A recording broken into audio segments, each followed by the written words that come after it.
Good evening, Hobby World. Thanks for joining us live tonight for episode 32 of Personal Rips and Hobby Chat. Joining me is Ken from Beans Beat Card Blog. I'm Herman, aka 3B Collections. We're here Monday nights at 8 p.m. Eastern to talk about our hobby and yours. Feel free to join in the conversation and chat. All right, I'm going to reboot this computer because something's going haywire. I'll be back. You got to carry for a minute. I got you. All right, I'll be right back. All right. So it appears that Ken is having some technical difficulties, so we'll pick up and carry on until he gets back. Hope everybody's doing well tonight. Just got back. What's up, Bo? Just got back from a mini vacation and had a pretty interesting experience from that. And I'll talk about that a little later on. I want to give Ken time to get back in here because I know he wanted to hear it as well as Bo and there's a couple of others. As far as what's going on this week, other than listing on eBay, I had I'll go ahead and do this now.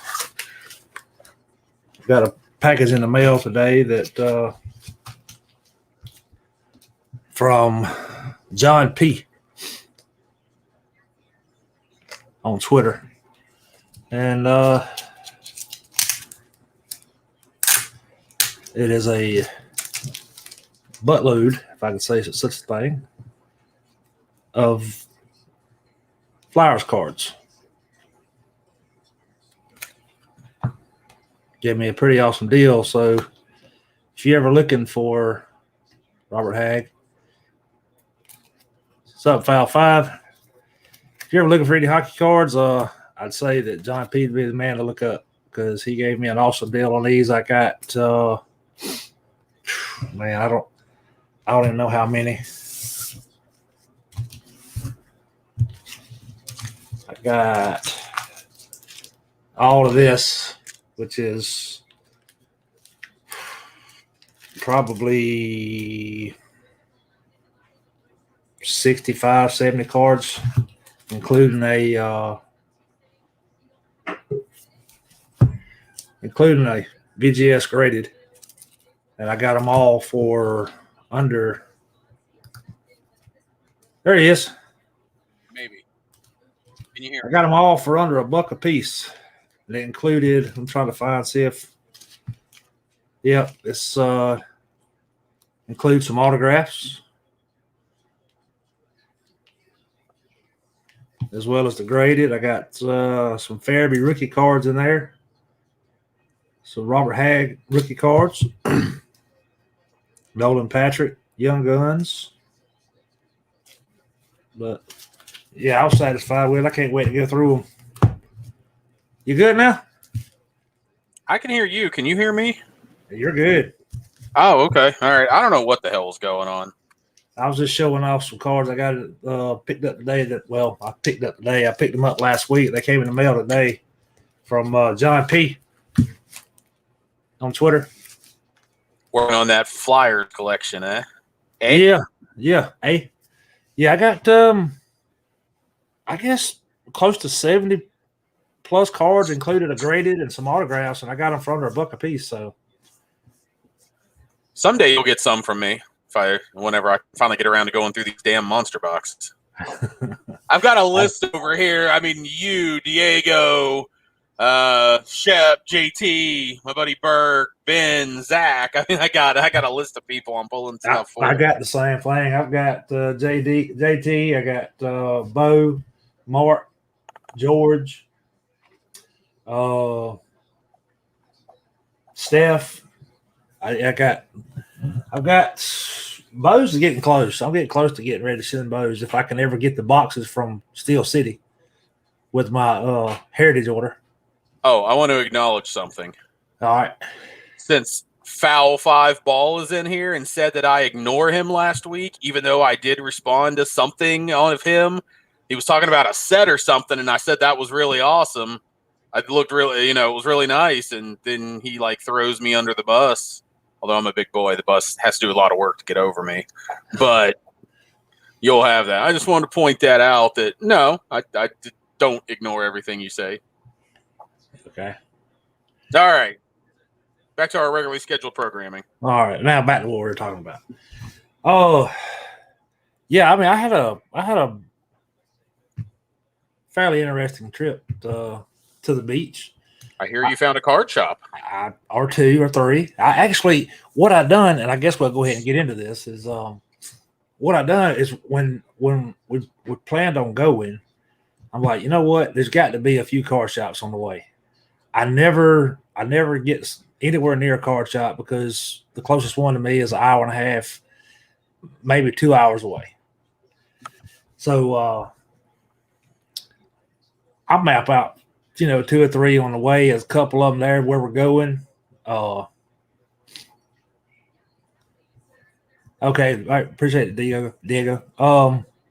Anyway, there was a couple of them where we were staying, and I'm not going to name them. I'm not going to name names. I don't want to do all that. But well, I'm going to stay civil, although I shouldn't. I shouldn't. I know I shouldn't. I don't stay civil over here. I know you don't.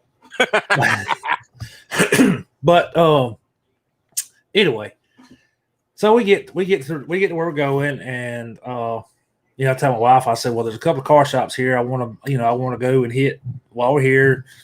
Her and my daughter had some things they was going to do. I said, well, while y'all do this, I'm gonna run and do this real quick. So I jump in the car, but I'm looking forward to just going through dollar boxes, quarter boxes, whatever. Just looking at cards and picking some up that I normally wouldn't pick up. So I get there, walk in the door. There's, I think, 5 people total in there, 3 of which were their owners. They're kind of like a co-ownership.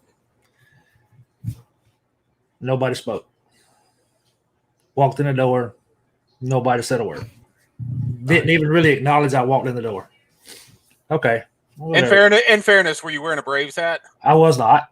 Oh, okay. Well, I got nothing. I was not. But anyway, I walk over. I kind of find where stuff's at, and I start going through a few boxes. One guy finally spoke.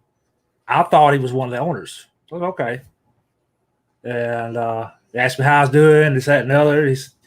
He's like, I've never seen you in here before. You from around here? I said, no, I'm from out of town. We're on vacation. I thought I'd come in and check it out. He said, okay, cool. Well, after talking to him for a few minutes, I found out he's just another customer. He's a regular customer. He's in there a lot. So, he knows a little bit about what's going on. But the owners are over here in the corner with another guy just chatting it up about some stuff that I'll get into in a minute. So, in talking to him and asking questions, he finds out, I'm not the owner. These are the owners. I'm just a customer, blah, blah, blah. So, all right, I started going through the boxes. And the boxes are labeled. There's dollar boxes. There's value boxes that had stuff that was half price, which was ridiculous anyway. They had they said 50% off a value box, and if they marked in there, they had a Mike Trout 2020 Mike Trout Chrome base card priced at $17.99. I have no idea what that goes for. It sells for like $4 on eBay all day long. Okay, gotcha. But at $17.99, you take half of that, and it still is well above comps. Mm-hmm. But anyway, so I'm looking around, and I look on the shelf, and before I say this, I know that hobby stuff is scarce right now. Shops can't get it. A lot of them are carrying whatever retail they can get their hands on. And I'm aware that a lot of them are buying them from people that bring them in. That's fine. And they're marked up 3 and 4X because they're paying 2X for it to put it on, just to have stuff on the shelf. These guys have nothing but retail on the shelf. Blasters, fat pack, hanger packs, all of it's marked up 2X. Okay, whatever. I start listening to them in a conversation while I'm going through the cards, and they over talking about how last week they was in line at Target, all 3 of them together, so that they can double up on or triple up on the 3 per item deal. and how one will leave and follow the vendor to the next store while the other two stay behind and grab what they can get. And then they got this routine going. Well, then they start bitching and complaining because there was some dude there that was in line in front of them with his son and made a comment that he only brought his son so that he could double up and get more product. So you're doing it and you're complaining about somebody else bringing their son. You're doing it to put stuff on the shelf to sell. Chances are this guy's bringing his son to get something to open. I'm not saying that, I'm not saying that's what he's doing. He might be selling it too. He might be selling on eBay. But it's a guy and his son. You're here with two other dudes and getting stuff to sell in a shop. And you're complaining about a guy and his son being in line at Target trying to get baseball cards, basketball cards, football cards, whatever it was there to get. They might have been there to get Pokemon. I don't know. But that's really what rubbed me the wrong way was when they started talking about that. I mean, I already was kind of distraught about the fact that none of the owners even acknowledged I was there, period. They're over talking to themselves with another guy that is probably a regular or whatever, I'm assuming. And then the one guy sitting here at the table, he's looking through cards, and he's the only one that's greeted and tried to help me do it, find anything or whatever. He's telling me where stuff's at. So I couldn't. I just, what stuff I had in my hand, I put down. I walked out. I'm like, you know what? This ain't even, I'm not even going to. I found some stuff I wanted, but I wasn't going to buy it. Didn't want it that badly. No, I mean, and like I said, I wouldn't fault them for having retail on the shelf because I know hobby stuff is hard to get right now, and when you do get it, it's ridiculous. But when you're sitting here and you're tripling up with two other dudes in the Target line, and you're fussing about everybody else that's doing the same thing, especially when a guy and his son, and you're trying to figure out how you can get in front of him because all he's doing is cutting your pocket. Nah, I walked out. Yeah, those are the kind of people I don't think I want to do business with. So I have a couple questions for you. So how old do you think these guys were? I'd say late 20s, 30s, maybe. Okay. All right. I wonder if the shop was newer or if it was an old shop, like they bought it from somebody else. I wonder. I mean, I know probably don't know this unless you. No, actually, that's what me and the other guy that was in there, the other customer that was sitting there going through cards, he kind of answered some of that for me, and they had been there for, I think, 2 or 3 years. Yeah, they're still they're still those newer flip vester guys, sneaker dickheads. That's what those guys are. Yeah, I'm not. I hate to say it, but I mean, I'm not surprised. And I think it was, Bo was talking about how, that's how 90% of shop owners are. They don't talk to anybody. They're just, it's just, and it's not like necessarily even any of the one of those things is, enough to make you just sit your stuff down and walk out. But it's the combination of all of it. Yeah. And you just know what kind of people you're dealing with. Yeah, I don't care what kind of business you're trying to run. And like I said, I know you have your regular customers and you take care of them, but the people that were in there, it wasn't even like they were trying to buy anything. They were just in there conversating. That's fine. But you would think that as a shop owner or a store owner, no matter what kind of store it is, you would think if a new face walks in the door that you've never seen before, you're going to, they don't know what I was in there for. I could have walked in there with stacks. I mean, I didn't.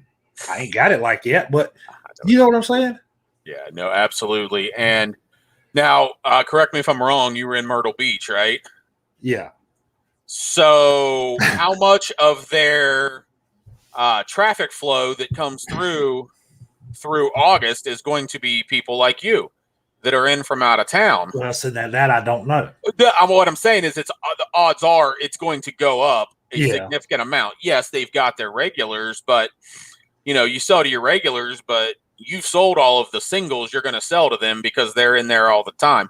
Mhm. You need to get what you can out of every person that hasn't seen this shop before. Exactly. Every person that is stopping back in the shop because just like you know, wife and daughter are off doing something else. You're on vacation. You're like, hey, I used to collect cards as a kid. I've been hearing about them. I'm going to walk in. Yeah. I mean, it definitely sounds like, for me, it just sounds like people, you know, I don't want to do business with. And I mean, even here in the Dallas area, there are 2 of the card shops have turned over owners since I moved here a little over 6 years ago. And I will never step foot in either one of those stores again. Yep. Now, you know, I will say that there was 2 shops there, and I when I left, I told the other guy that was sitting there, I said, I don't really see anything I want to hear. I'm gonna check out this other one down the road, which was about 4 or 5 miles down the road, and it's called Baseball 17. There's another card shop. Walk in there, total different experience. It's like night and day. It's an older gentleman. Probably he was probably older. You know, I mean, I'm sure he was older than me, but I don't know how much. But walk in and he's sitting back there. He's sorting through cards on the counter. There's a couple other people in there. They're looking through his box. You know, I walk in the door. How you doing? Good to see you. Let me know if I can help you with anything. And then, like he was trying to push something down my throat. You know, just let me know if I can help you with anything or help you find something. And I told him, I said, well, if you have quarter boxes, dollar boxes, that's pretty much what I want to look through. And he starts looking around the shop. He's like, that's all I've got. Didn't even have wax in the store. He was singles and sets is all, and that's what he had. Sounds like a shop that's probably been there a long time. He has. He's been there a lot longer. And I spent about 2 hours in there and walked out with about $50 worth of cards that I picked out of quarter boxes, 50-cent boxes. I'm talking about a stack. I walked out with a 400 count box packed slap full of cards. You know, I spent my money there. So, and like I said, it was a total different experience. I felt more comfortable there than I did at the first one. And I know you don't get to a lot of shows because, you know, there aren't a lot down there and there haven't been in the last year. But I think for some of the guys, you know, in the comments that are talking about, you know, shop owners, and it's kind of that same way at card shows. You know, you kind of have the same thing. You know, I've heard somebody else refer to them as the card bros. You know, those are the guys that sound like they were in the first shop. And those are the guys that have the same thing at the table as 75% of the other guys at the card show. And it's just, unfortunately, those are what they are. And, you know, they're the ones that are going to be here until it crashes. And then they're going to go bye-bye. And I think it's great, you know, that you chose to go about it the way you did. And you gave the more old school guy, the friendlier guy, that business, because he's going to be the one that's going to still be there in 5 years, you know, fingers crossed, hopefully. Never said that's the thing. And I'm going through the boxes, you know, he's over there. He's like, is there anything in particular you're looking for? You know, put you in the right box. It ain't just sit here and go through all the cards and see what you find. You know, I was like, well, I collect Braves, you know, Freddie Freeman's more specifically, but I said, but I'm kind of just looking for whatever. And he puts me on a box that nothing but Braves. It was Braves 25-cent, 50-cent cards. You know, I go through and I pick out Freeman's and a couple of Cunyas and a few more, and you know, then I move on and picked out some. He had some Trouts and Otanis and some other stuff that I picked up for eBay. I pulled a bow. I'm not going to flip a quarter card for 50, but hey, it's whatever. But yeah, it also sounds like the guys in that first shop, they're the ones that open those boxes, and if it's not a hit, if it's not worth at least $10, $20, it probably must just throw the damn thing away.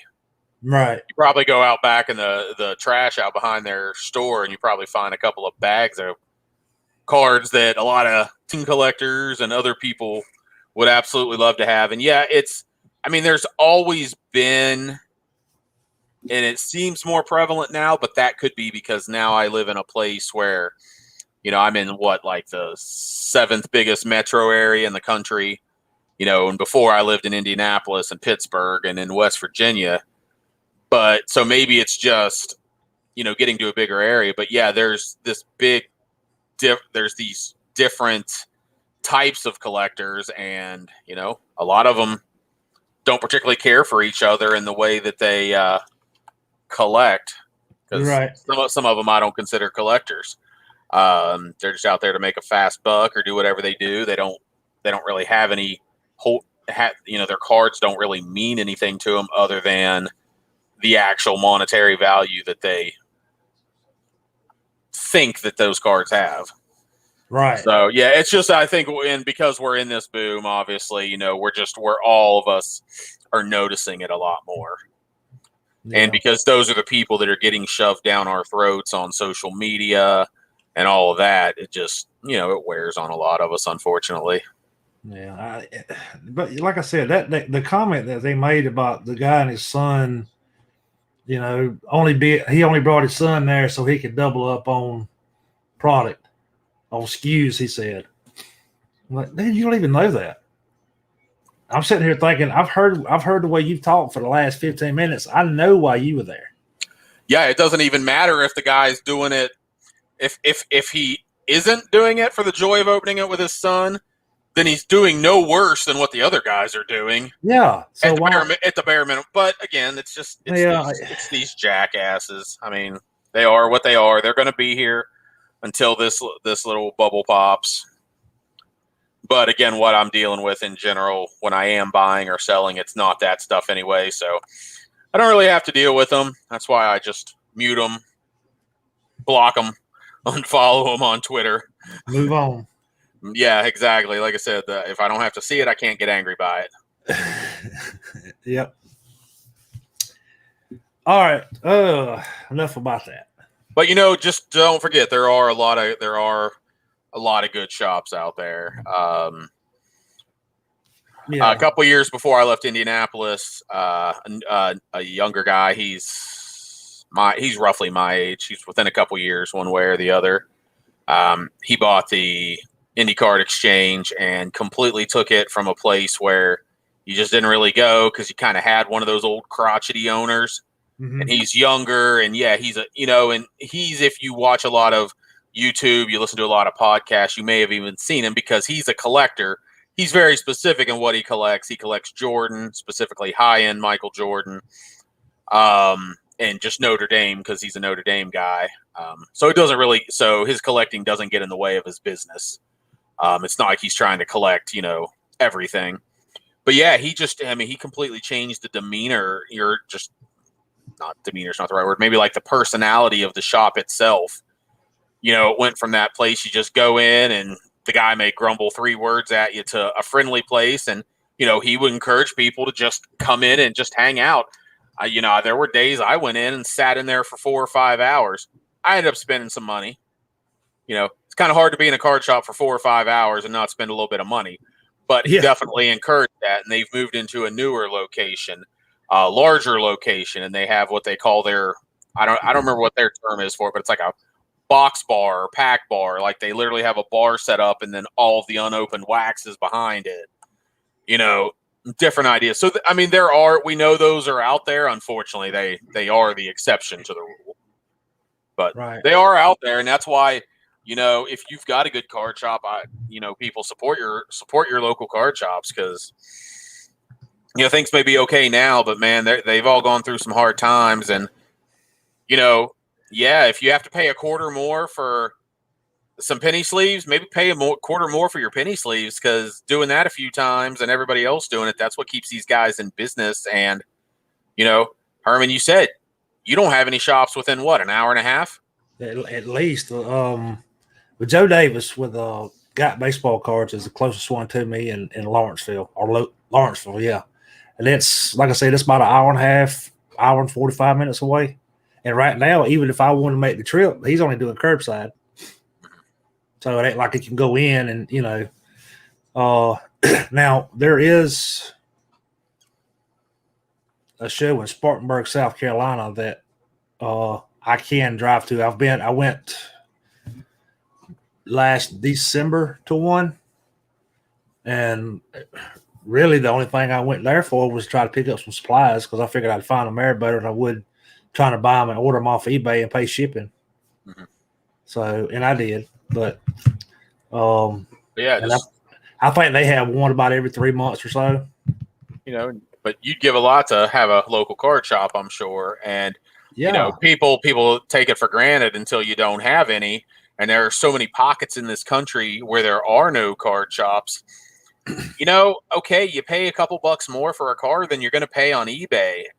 I'm not saying pay $20 extra for a card, or don't pay double or 30% more, but paying maybe 10% more in the long run, it might be worth it. And you do it, and other people do it, and that's what keeps the shop going because they've got overhead. right. And these eBay stores don't have some of the same overhead. I mean, they pay for their stores, et cetera, but they don't have the same kind of overhead.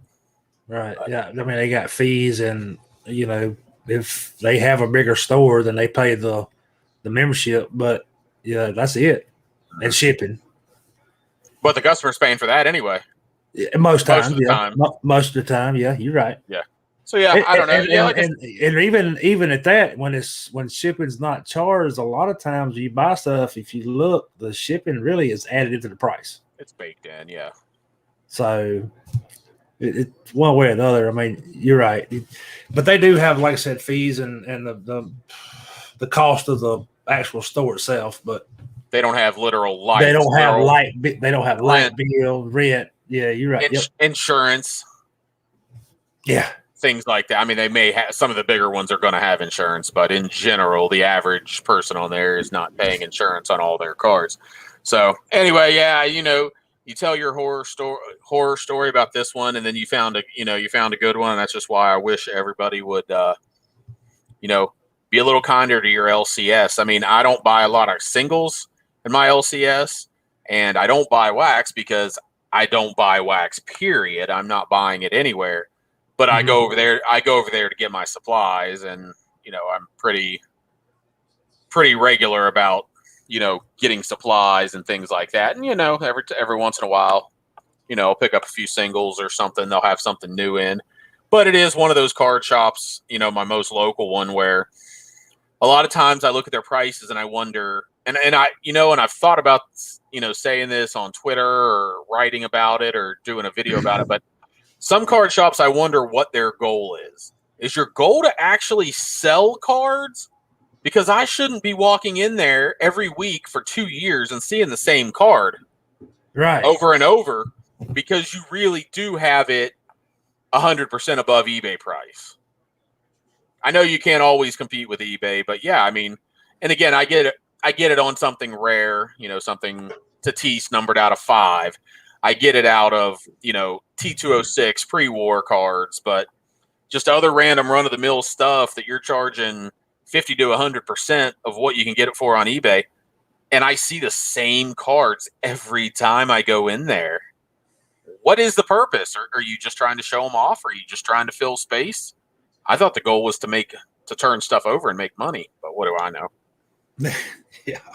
And what really sucked about the first shop deal was, as I was looking through his stuff, and everybody knows I'm working on a 72 set. I had found, I think it was 10 or 12 cards that I didn't have. And I probably would have made a serious offer to get all of them had all the other not transpired and kind of just rubbed me the wrong way. So I put them back and walked away. And the other guy, he didn't have any high number 72, so I didn't have a chance of getting any there. But you're going to get them, and and you so to speak, you spoke with your wallet. So yeah, good for you. And honestly, I would have done the same thing. Like I said, I mean, there's 2 local shops that have changed ownership around here that it's quite possible I never set foot into because I didn't enjoy the experience either of the first time I walked into either one of them. So, I get it. I'll go spend my money, where it seems to be wanted.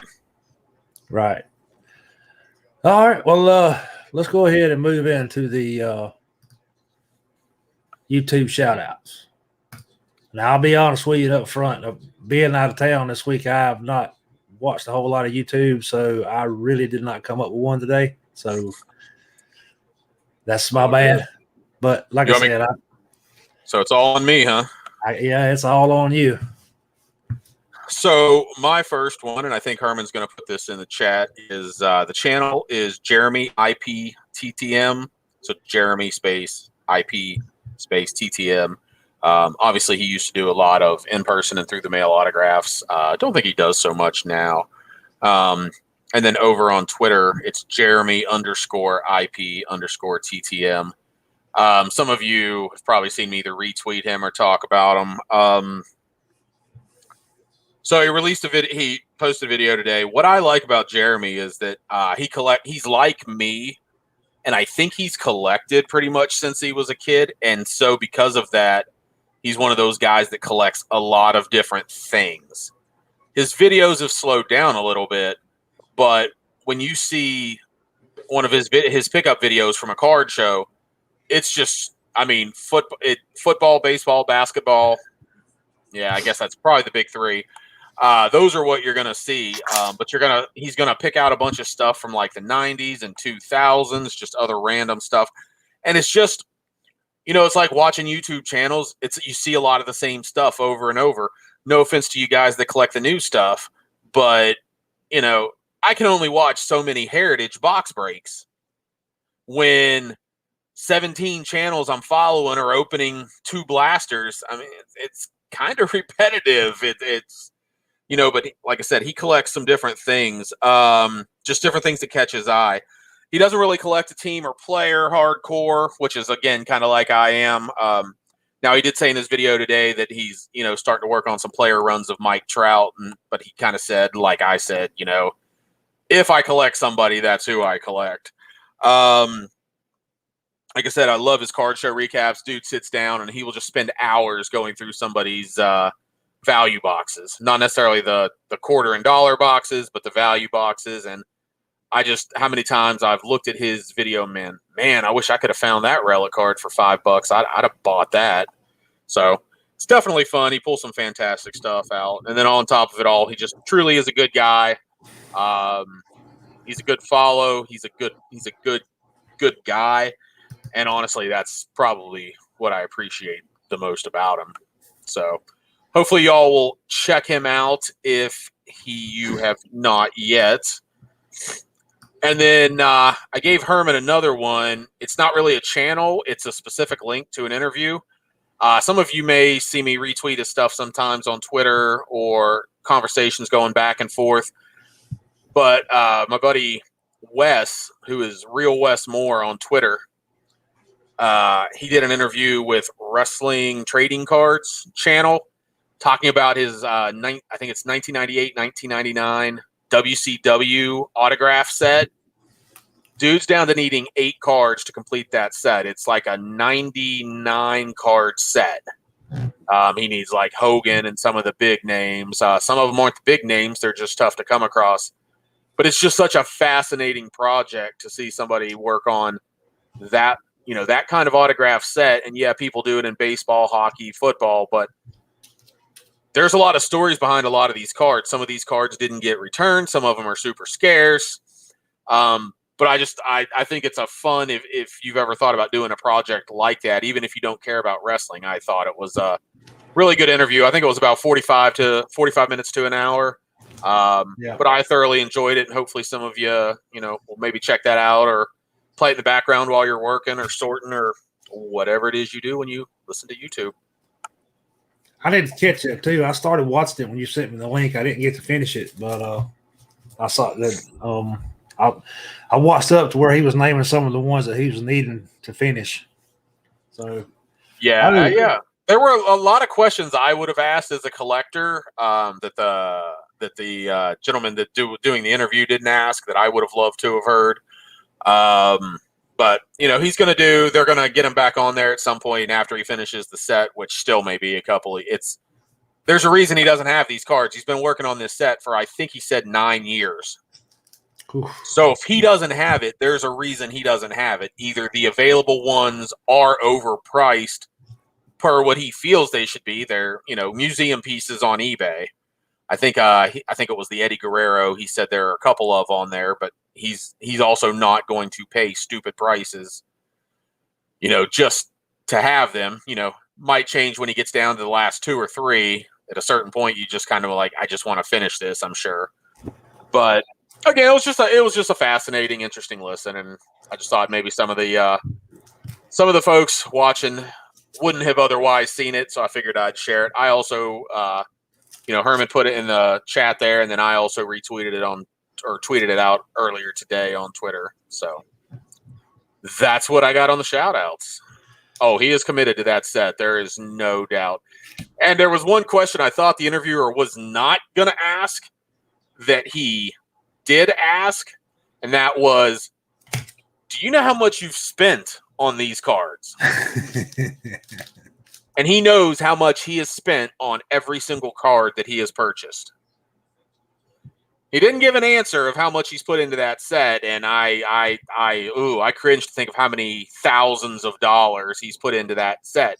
But it is one of the only things he truly collects anymore. So, anyway, all good. That's what I got. That's when you get that specific, it can get easy to overspend on something. And like you said, when you get down to the last few, and that's kind of the way I've caught myself being with the 72 set, especially since I've got down to the high numbers, which is typically the highest price cards in the set anyway, because they're shorter printed, harder to find, and in most cases, most of them are in better shape. I don't know how that is, but yeah, I wonder if it's got anything to do with maybe, I don't know, I'm just grasping at straws here, but maybe they just weren't opened as early on, since they are the high numbers, which means they were the last series released. Yeah. And maybe people were, kids were back into school at that point, so they weren't going out and buying them and flipping them and doing whatever it is they were doing to destroy their cards during the 70s. Well, I want to say, and I think if Rich is still in here, he can correct me if I'm wrong, but I want to say I heard Rich and Dr. Beckett talking about the 72 set one day on one of the podcasts. And I want to say he said that the high numbers wasn't distributed as far as widely as the rest of it was. So here we go.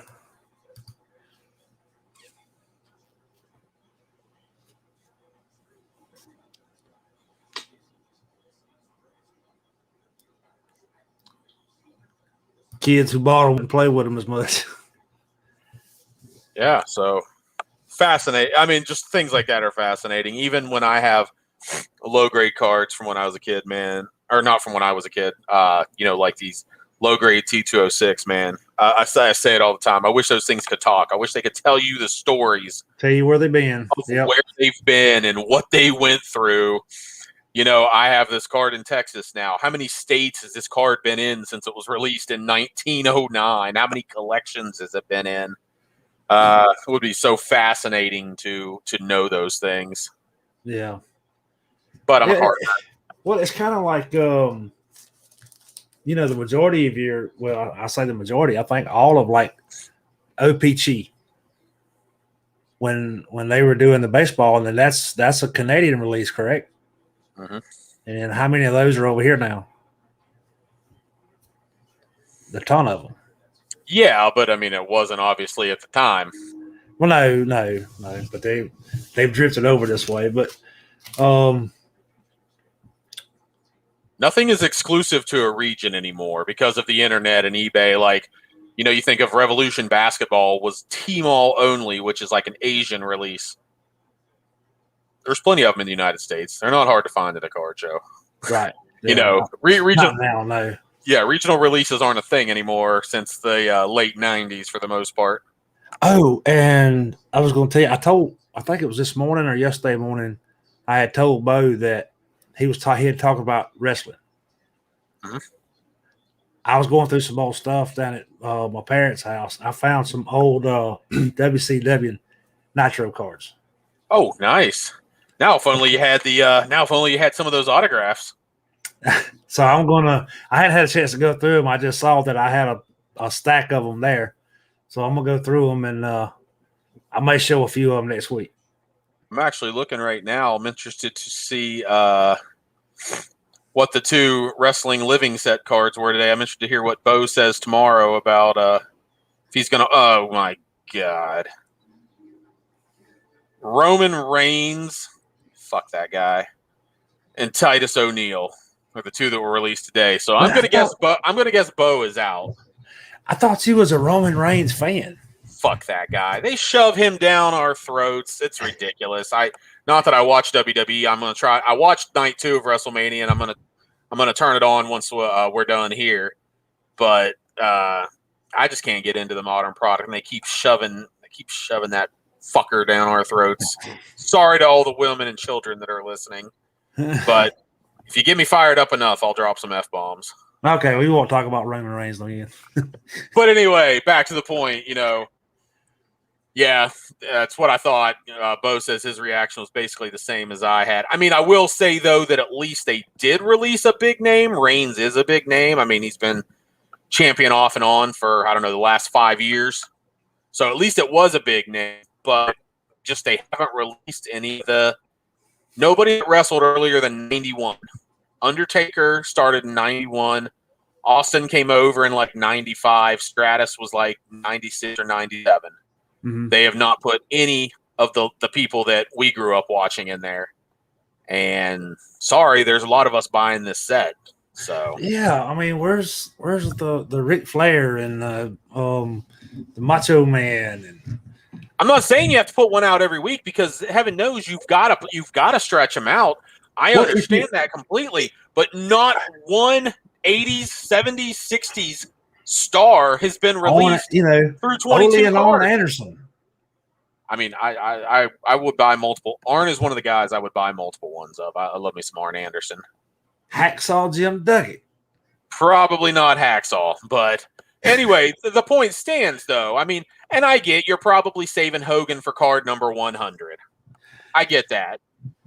But not one of them has been produced, and so I think Bo's probably giving it up.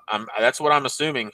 Red Rooster, but why? Come on. All right, I don't, and I know you don't follow the Topps living set baseball, but I've noticed that it seems like they have started doing is doing a veteran, and then a more modern or rookie together. So why couldn't they do that with wrestling? I mean, I do wonder how it is. Do they have to have a Legends contract with WWE to release the retired guys? That may be. And then maybe that means that they can only release a couple a year. But your goal is to get people hooked into buying these damn cards and looking for them every week. And you haven't released anybody, again, from that golden age. Those guys that are coming back to the hobby that are our age or a little bit younger that have been out of the hobby for 20 years, you haven't done a damn thing with this set to attract those people unless they're watching the modern product. I know you didn't want to turn this into WWE. Hey, I'm good with it. I started it. Yeah, but I mean, it's just like, I'm interested to see what Bo says. I'm not against wrestling. I like wrestling. We used to watch wrestling nonstop, continuously, just about 24/7 several years ago. But I don't know what happened. I kind of just I fell out of it. I guess having younger kids in the house and in the direction they were taking back then. Well, and the product sucks. Well, WWE sucks right now, and it's going to suck until there's a change at the top. Take that however you will. It's not going to be any better until then. He ain't going nowhere. Well, he has to go somewhere eventually. That's what I'm getting at. But anyway, sorry. So you started talking about wrestling. Were you talking about the living set, or what were you going to talk about? Who, me? Yeah. No, You brought it I was just talking about because I had mentioned it on Bo when Bo was on this morning that I had I think he had started talking about the living set and it reminded me that last week I think it was last weekend that I ran up on those cards and I've been meaning to go down there and I just put them back in the box and left them. I didn't bring them out, but I need to go get them and go through them and see what's in it. You might have your Huckleberry over here if you decide you want to get rid of them.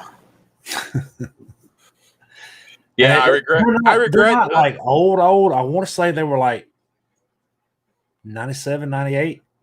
Yeah, that's when I got back into it again. I watched until I was in about 7th or 8th grade. Then it wasn't cool to watch wrestling anymore. And since I was so cool myself, yeah.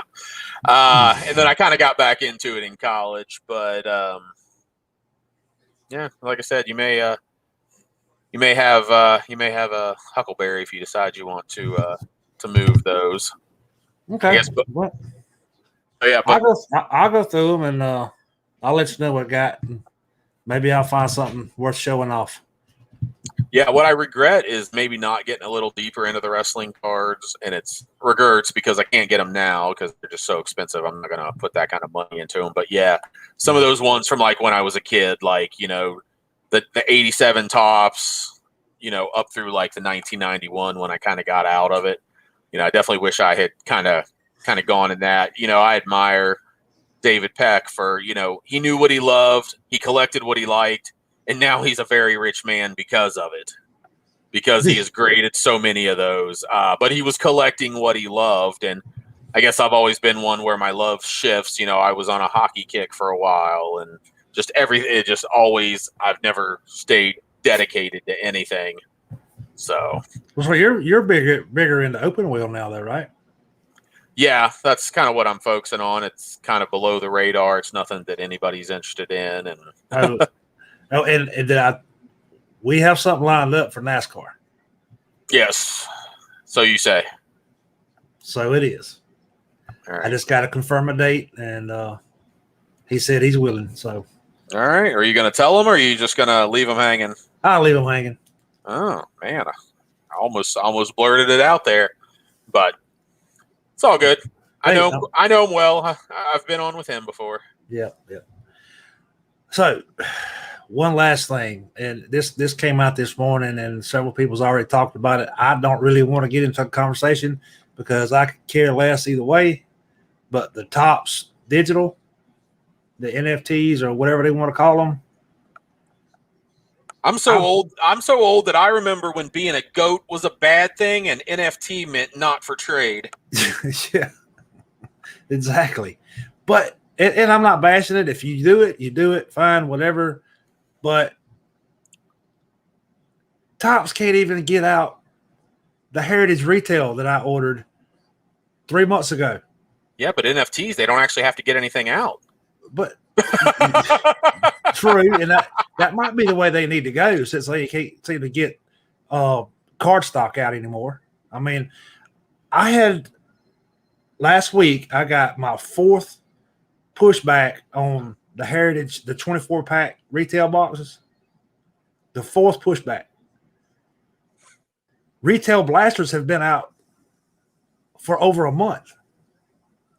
Yeah, and like you said, part of what you do is, you move the excess on eBay to kind of recoup recoup some money and turn it into, you do a what do we call it? What does Mike Summer call it? The self-sufficient. Yeah, something like that. But yeah, self-sustaining. Sustaining, that's it right there. But yeah, I mean, you've got that stuff bump so back now that it's going to take you forever to sell that. I mean, you're probably going to sell them, but it's going to take a long time. My whole purpose for buying the retail boxes is because I don't care about the hits. Not the Heritage is big on hits. I don't care about the inserts. I wanted to build the base set. 1 through 500 with the short prints. I wanted to build the base set. So I was going to open the 2 boxes, correlate what I could get, sell off all the inserts for what I could get for them. I mean, and use that to recoup to buy whatever I was missing as far as short prints. Because but now at this point, by the time I get it, not only has the insert sales for Heritage done just about come to a crawl, any of the short prints that was out there for sale have done dwindled down to almost nothing, to where you almost can't find them. I've got 4 of them from your break, so feel free to let me know your list whenever you get that a couple months from now. It's almost like I'd be better off just turning around and reselling these 2 boxes and just waiting for somebody to come out with a correlated set and buy it. Yeah, very possible. Even though, I wanted to build the set myself because it was a 72 design and just the nostalgia there, being that I'm already working on the original 72 set, but it's what we've talked about, or I think we've talked about it, and I know you've talked about it on the other shows. It's the experience cost. You did hand build the 72, or you are building the 72 by hand yourself, when yes, you could have just gone out and bought it, probably cheaper. So do you want to put it together yourself, or do you just want to go and buy it? What are you going to have regrets on down the road? I guess and only you can answer that. Yeah, and I told Bo last week when I had told him it got pushed back again. If it wasn't for the boxes, the 400 count boxes, I bought a pack of 25 of them. If it wasn't for that being tied up in that order, I'd cancel the order. But I gotta have the boxes because I've got stuff here stacked up, but I want to move and get rid of some bulk stuff. But I need the boxes to ship them. Man, that's one of those things that really hurts when you don't have a local card shop. Yeah, exactly. Because I can walk into my LCS and buy those and don't have to think twice about it. I mean, if you need, Herman, if you want to cancel the order, if you need me to run over to my LCS and see if they've got them and you want me to ship to you, there's always that option. That's just this. That's just it, though. To ship those boxes costs you 4 times what the box costs. I'm not arguing your point, but if you decide that you want the boxes and you don't want the other boxes, you know where to find me. Yeah. And I had a good line on some the storage box houses, the 805, 802s or 805s, whatever they call. I know what you're talking about. Yeah, where you put the boxes inside the. Yeah, they're like this, but it's got the house that holds them. Mm-hmm. The guy told me he could get them for $18 a piece. That's for the house and all the boxes to go in it. $18. I said, well, shoot, at that, I'll buy 4 or 5 of them. When they come to find out, shipping alone was going to be $40. Probably, yeah. That's definitely the problem with supplies, and that's why, not having an LCS, and that's a great reason. Going back to what we said earlier about supporting your local card shop. How much more do you have to spend on supplies? Think about how much it costs to ship top loaders. You think it costs a lot to ship those boxes? Try shipping a case of top loaders, or 2 cases of top loaders, or whatever. Support your LCS, people. Yeah, and we'll probably carry this conversation on here into Saturday for Hobby Roundtable, because I'd like to hear some other stories. I'm sure everybody's got one. Story time is always fun. Right. So, with that being said, we got Hobby Roundtable Saturday, March 17th. April 17th. I'm back in March. April 17th at 8 p.m. Eastern. And I think pretty much everybody in here is going to be on, so everybody should know about it.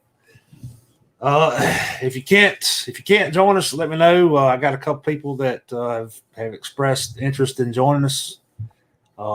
Maybe I can fill a slot. If not, the ones that was here last time are more than welcome to come back. They have first dibs. So, but other than that, that's about all I have. Sounds like a good place to wrap it up. We didn't talk about the top sale and all the other stuff because we don't need to talk about the same stuff everyone else talks about. Yeah, like I said, I just put it out there because it's kind of frustrating that they're doing all this new stuff, but they still have old product that still hadn't been put out the door. Oh, I was meaning the whole going thing, I guess is what I was talking about. Say what? I was talking about with just the whole going public thing. I just feel like everybody was talking about it, writing about it. I'm just like, nothing I say or think's going to matter. What happens, and that horse is dead. There. Yeah, exactly. So, all right, man. Well, enjoyed it. Appreciate everybody for stopping in, and hope to have y'all back next week. If you're not subscribed, subscribe. Hit the like button. Comment. We'll see y'all on the flip side. Peace.